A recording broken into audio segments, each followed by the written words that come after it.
Welcome back. അപ്പൊ ഇന്നത്തെ നമ്മുടെ വീഡിയോ സ്വീഡനെ കുറിച്ച് കാര്യങ്ങൾ സംസാരിക്കാനാണ് കേട്ടോ. നമുക്കൊരു ഒന്നോ രണ്ടോ വീഡിയോസിൽ അത് ഇൻക്ലൂഡ് ചെയ്യാം. ഈ ഒറ്റ വീഡിയോയ്ക്കകത്ത് എല്ലാം കൂടെ പറഞ്ഞ് ഭയങ്കര ലെങ്ത് കൂടും ആൻഡ് നിങ്ങൾക്കത് ഭയങ്കര ബോറിംഗ് ആയിരിക്കും. അതുകൊണ്ട് ഒത്തിരി ബോറൊന്നും അടുപ്പിക്കാതെ നമുക്ക് കുറച്ച് കാര്യങ്ങൾ മാത്രം ഈ വീഡിയോയ്ക്കകത്ത് ഇൻക്ലൂഡ് ചെയ്യാം. ബാക്കി പിന്നീട് ഇടുന്ന വീഡിയോയ്ക്കകത്ത് നമുക്ക് സംസാരിക്കാം. അപ്പൊ കൂടുതൽ ഞാൻ പറയാൻ ഉദ്ദേശിക്കുന്നത് എങ്ങനെയാണ് ഞാൻ സ്വീഡനിൽ എത്തിയെന്നുള്ളതാണ് കേട്ടോ. എൻ്റെ പേഴ്സണൽ എക്സ്പീരിയൻസ്. അതിനൊരു സ്പെഷ്യൽ കേസ് എന്ന് പറഞ്ഞാൽ എൻ്റെ ബക്കറ്റ് ലിസ്റ്റിൽ ഇല്ലായിരുന്നതാണ് സ്വീഡൻ എന്ന് പറയുന്ന ഒരു കൺട്രി. ആൻഡ് അതോടെ ഞാൻ എങ്ങനെ എത്തിപ്പെട്ടു എന്നുള്ളതും പിന്നെ ഇവിടുത്തെ എഡ്യൂക്കേഷൻ, എസ്പെഷ്യലി എനിക്ക് സംസാരിക്കാൻ പറ്റുന്നത് ഹാംസ്റ്റൺ യൂണിവേഴ്സിറ്റിനെ കുറിച്ചാണ്. അപ്പം ഞാൻ അവിടെയാണ് പഠിക്കുന്നത്. അതുകൊണ്ട് എനിക്ക് യൂണിവേഴ്സിറ്റിനെ കുറിച്ചും അവിടുത്തെ കോഴ്സസിനെ കുറിച്ചും കുറച്ചും കൂടെ സംസാരിക്കാനായിട്ട് പറ്റും. ആൻഡ് പിന്നെന്താണ്, പിന്നെ ഓഫ് കോഴ്സ് ഇവിടുത്തെ എക്സ്പെൻസ് എങ്ങനെയൊക്കെ ഉണ്ടാവും, നമുക്ക് ഇവിടുന്ന് ജോബ് എങ്ങനെ ഉണ്ടാവും, എല്ലാവർക്കും അറിയേണ്ട ഒരു കാര്യമാണ്. വന്നുകൊണ്ടേ പാർട്ട് ടൈം കിട്ടുമോ, അല്ലെങ്കിൽ ഒരു പ്രൊഫഷണൽ ജോലിയിലേക്ക് നമുക്ക് സ്വിച്ച് ചെയ്യാൻ പറ്റുമോ, ഇതൊക്കെയാണ് എല്ലാവരുടെയും ഒരു ബഞ്ച് ഓഫ് ക്വസ്റ്റ്യൻസ്. അപ്പോൾ അതിനെക്കുറിച്ചൊക്കെ നമുക്ക് സംസാരിക്കാം. ബട്ട് ഇന്ന് ഞാൻ ഇൻക്ലൂഡ് ചെയ്യുന്നത് ഞാൻ എങ്ങനെയാണ് സ്വീഡനിലേക്ക് എത്തിയത്, എന്തുകൊണ്ടാണ് ഞാൻ ലാസ്റ്റ് സ്വീഡൻ ചൂസ് ചെയ്തത് എന്നുള്ളതിനെ കുറിച്ചാണ്. പക്ഷെ ചിലപ്പോൾ എൻ്റെ സിറ്റുവേഷൻ നിൽക്കുന്ന ആൾക്കാർക്ക് കുറച്ച് ഹെൽപ്ഫുൾ ആയിരിക്കും എന്ന് കരുതി. അപ്പോൾ ഒത്തിരി വലിച്ചു നീട്ടുന്നില്ല, ലെറ്റ്സ് ഗെറ്റ് സ്റ്റാർട്ടഡ്.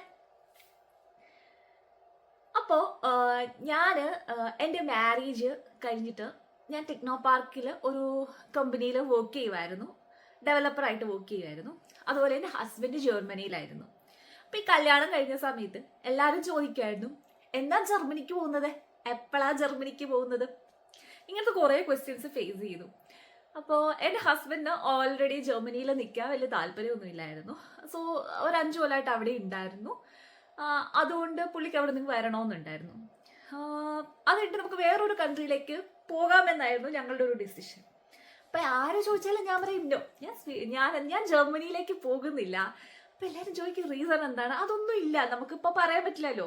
അപ്പോൾ അങ്ങനെയല്ല, ഞാൻ പോകുന്നില്ല, ഞങ്ങൾക്ക് വേറെ എങ്ങോട്ടേലും പോകാനാണ് താല്പര്യം എന്നുള്ള രീതിയിൽ ഞങ്ങൾ എല്ലാവരുടെ അടുത്ത് പറഞ്ഞിരുന്നു. അപ്പോൾ ഞങ്ങൾക്ക് ഒരുമിച്ച് മൈഗ്രേറ്റ് ചെയ്യാൻ പറ്റിയ ഒരു സ്ഥലത്തേക്ക് ഞങ്ങൾ നോക്കുമായിരുന്നു.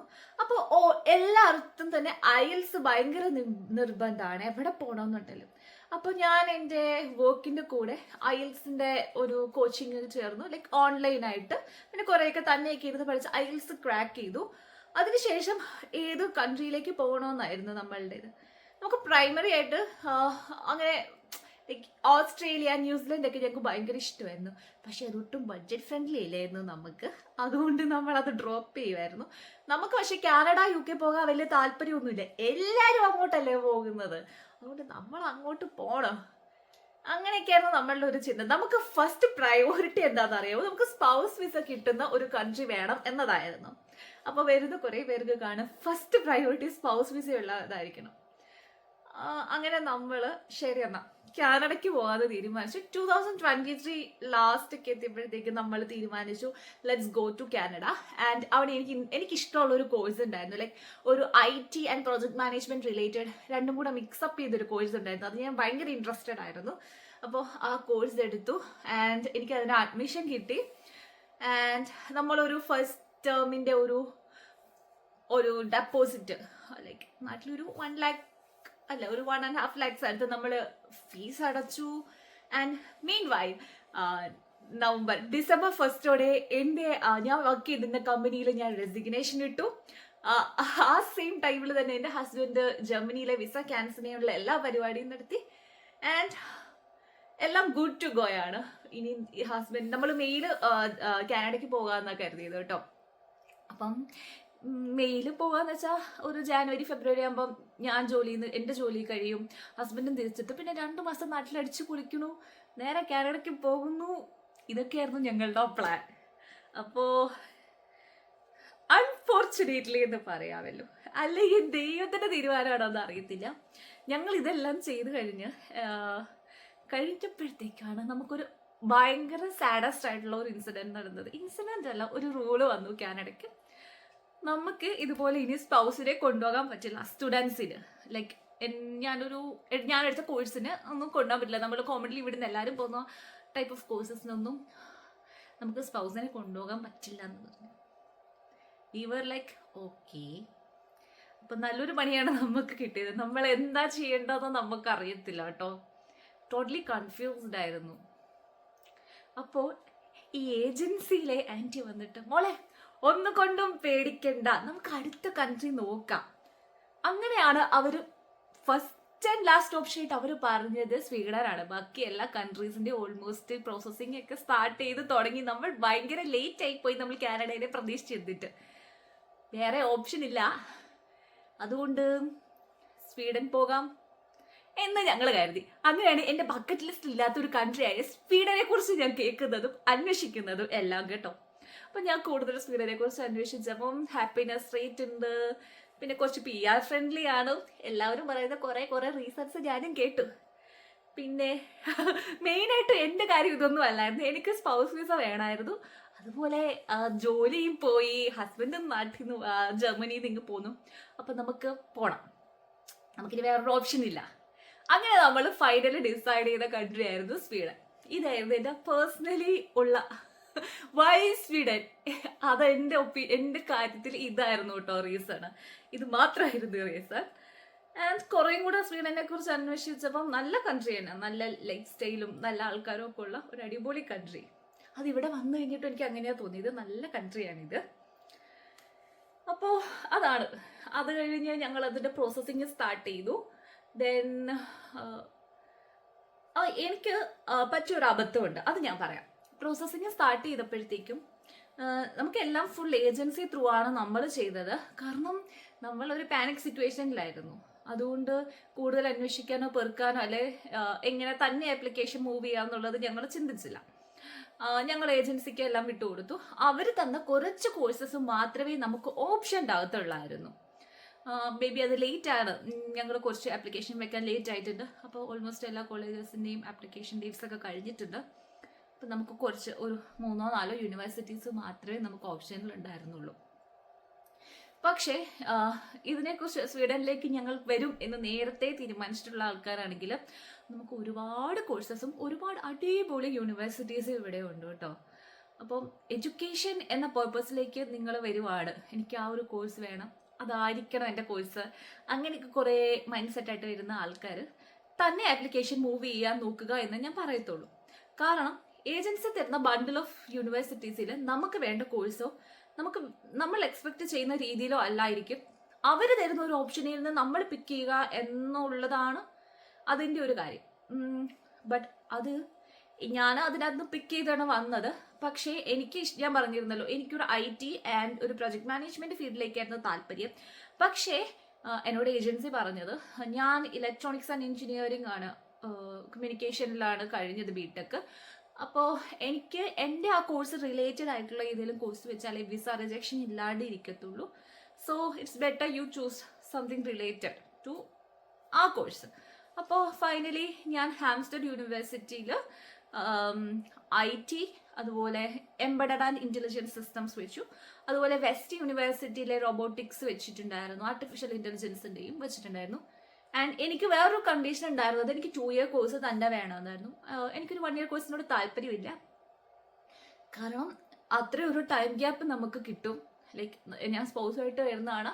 അപ്പം ആ ഒരു ടൈം ഗ്യാപ്പ് കൊണ്ട് എനിക്കൊരു ജോബ് ആയാലും ആൾക്കൊരു ജോബാകും എന്നുള്ളൊരു വിശ്വാസം. അതുകൊണ്ട് ഞാൻ ആ 2 ഇയർ കോഴ്സ് മതി എന്ന് തന്നെ തീരുമാനിച്ചു വന്നതാണ്. ആൻഡ് അങ്ങനെ ഒരു 2 ഇയർ കോഴ്സ് കിട്ടി. അത് ഹാംസ്റ്റഡ് യൂണിവേഴ്സിറ്റിയിലെ എംബഡഡ് ആൻഡ് ഇന്റലിജൻസ് സിസ്റ്റം ആണ് എനിക്ക് കിട്ടിയത്. എനിക്ക് ഇലക്ട്രോണിക്സുമായിട്ട് ബന്ധമുള്ളതാണ്. ഓക്കെ ഫൈൻ, കുഴപ്പമില്ല. കോളേജിലൊക്കെ പഠിച്ചുകൊണ്ടിരുന്നപ്പോൾ ഇതിനെക്കുറിച്ചൊക്കെ കുറച്ച് അറിവുണ്ടായിരുന്നത് കൊണ്ട് എന്നാൽ ഇത് തന്നെ എടുക്കാമെന്ന് കരുതി ഞങ്ങളത് പ്രൊസീഡ് ചെയ്തു. അപ്പോൾ ഒരു ഇമ്പോർട്ടൻറ്റ് കാര്യമുണ്ട്, എന്നെ പോലെ ഏജൻസി പറയുന്നത് മാത്രം കേട്ട് ആ ഒരു യൂണിവേഴ്സിറ്റിയിലെ ആ ഒരു കോഴ്സ് ആരും അങ്ങനെ ചെയ്യരുത് കേട്ടോ. പിന്നെ ഹാംസ്റ്റഡ് യൂണിവേഴ്സിറ്റി കുറച്ചുകൂടെ ചെറിയൊരു സിറ്റിയിലിരിക്കുന്നതാണ്. പക്ഷെ ഈ സ്വീഡനിൽ സ്റ്റോക്ക്ഹോം, ഗോതൻബർഗ് അങ്ങനത്തെ കുറേ സ്ഥലങ്ങളുണ്ട്, കുറച്ചുകൂടെ ഹ്യൂജ് സിറ്റീസ് ആണ്. അവിടെ കുറച്ച് യൂണിവേഴ്സിറ്റീസ് ഒക്കെ ഉണ്ട് കേട്ടോ. അങ്ങനെ അവിടുത്തെ യൂണിവേഴ്സിറ്റിയിൽ പോവുകയാണെങ്കിൽ ലൈക്ക് പാർട്ട് ടൈം കിട്ടാൻ കുറച്ചുകൂടെ എളുപ്പമായിരിക്കും. ഇവിടെ കുറച്ച് പാർട്ട് ടൈമിന് കുറച്ച് പാടാണ്. ഇവിടെ ഉള്ളവരൊക്കെ ഗോതമ്പർക്ക് പോയിട്ടായിരിക്കും പാർട്ട് ടൈം ചെയ്യുന്നത്. അപ്പോൾ അങ്ങനത്തെ കുറച്ച് ഇഷ്യൂസ് ഒക്കെ വരും. അപ്പോൾ എൻ്റെ ഒരു പേഴ്സണൽ അഭിപ്രായത്തിൽ ഇത് ഞാൻ നേരത്തെ അറിയുമായിരുന്നെങ്കിൽ ഞാൻ കുറച്ചുകൂടെ ഒരു സ്റ്റോക്ക്ഹോമിലേക്കോ ഗോതൻബർഗിലേക്കോ ഉള്ള യൂണിവേഴ്സിറ്റീസ് നോക്കിപ്പോയേനെയായിരുന്നു. ബട്ട് എൻ്റെ വിധി ഇതായതുകൊണ്ട് ഞാൻ പിന്നെ ഹാംസ്റ്ററിൽ വന്നെത്തി. പോട്ടെ, കുഴപ്പമില്ല, ഇതൊക്കെ ഒരു ദൈവനിശ്ചയമാണല്ലോ. But I am happy with that. Hamster പക്ഷേ നമ്മൾ പറയുമ്പം ഒരു നല്ല ബ്യൂട്ടിഫുൾ ആയിട്ടുള്ള ഒരു സിറ്റിയാണ്. ഒത്തിരി റഷൊന്നും ഇല്ലാതെ സമാധാനപരമായിട്ട് ജീവിക്കാൻ പറ്റിയ ഒരു സ്ഥലമാണ് കേട്ടോ. അതാണ് ഒരു പ്രത്യേകത.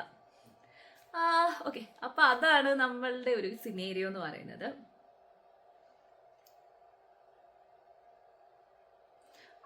അപ്പോൾ ഇങ്ങനെയാണ് ഞാൻ സ്വീഡനിലേക്ക് വരാൻ തീരുമാനിച്ചത്. ഞാൻ എന്തുകൊണ്ടാണ് സ്വീഡൻ ഇങ്ങനെ എടുത്തതെന്നുള്ളത്. പിന്നെ വേറെ കുറച്ച് റീസൺസ് പറയുകയാണെങ്കിൽ ലൈക്ക് സ്പൗസ് വിസ പെട്ടെന്ന് കിട്ടും, PR ഫ്രണ്ട്ലി ആണ്, പിന്നെ നല്ല അടിപൊളി ലൈഫ് സ്റ്റൈലാണ്, പിന്നെ സ്ട്രെങ്കൻ വിസ ഉണ്ട് ഗോയ് സ്വീഡനിൽ. അതൊരു മെയിൻ കാര്യമാണ്. നമുക്ക് കുറെ സ്ട്രെങ്കൻ കൺട്രീസ് ഒക്കെ പോയി കാണാമല്ലോ. ഇതുവരെ ഞങ്ങളൊന്നും പോയിട്ടില്ല, ഞങ്ങളിങ്ങ് വന്നതല്ലേ ഉള്ളൂ, അതുകൊണ്ടൊന്നും പോയിട്ടില്ല. പക്ഷെ ഭാവിയിൽ എവിടെയെങ്കിലൊക്കെ ഒന്ന് പോയി കാണാനായിട്ട് നമുക്ക് നല്ല ഓപ്പർച്യൂണിറ്റിയാണ് സ്ട്രെങ്കൻ വിസ. അതൊരു ഹൈലൈറ്റ് ആണ് ഇതിൻ്റെ. പിന്നെന്താണ്, പിന്നെ ഇവിടെ കുറേ PhD ഓപ്പർച്യൂണിറ്റീസ് ഉണ്ട് കേട്ടോ. PhD ചെയ്യാനായിട്ട് ഇവിടെ നമുക്ക് ഇങ്ങോട്ട് ക്യാഷൊക്കെ തരും. എനിക്ക് അതിനെക്കുറിച്ച് കൂടുതലൊന്നും അറിയത്തില്ല, പക്ഷെ ഇവിടെ ഒരുപാട് PhD ഓപ്പർച്യൂണിറ്റീസ് ഉണ്ട്. അതൊക്കെ ഒരു ഗുഡ് അഡ്വാൻറ്റേജ് ആയിട്ട് എനിക്ക് തോന്നി. അപ്പം ഇതാണ് ആ ഒരു ടോപ്പിക് സ്പെസിഫിക് ആയിട്ട് എനിക്ക് പറയാനുള്ളത്. So that's it. പിന്നെന്താ, ഇത് കുറേ എന്തൊക്കെയോ പറയാനുണ്ടല്ലോ. പക്ഷെ ഇത് കുറേ നേരമായി തോന്നുന്നല്ലേ. ഞാനിങ്ങനെ കുറേ നേരമായിട്ട് വർത്താനം പറഞ്ഞുകൊണ്ടിരിക്കുകയാണ് എന്തൊക്കെയോ കാര്യങ്ങൾ. എനിക്ക് തോന്നുന്നു ഇനിയിപ്പം കൂടുതൽ കാര്യങ്ങൾ നമുക്ക് അടുത്ത വീഡിയോയിൽ ഡിസ്കസ് ചെയ്യാം കേട്ടോ.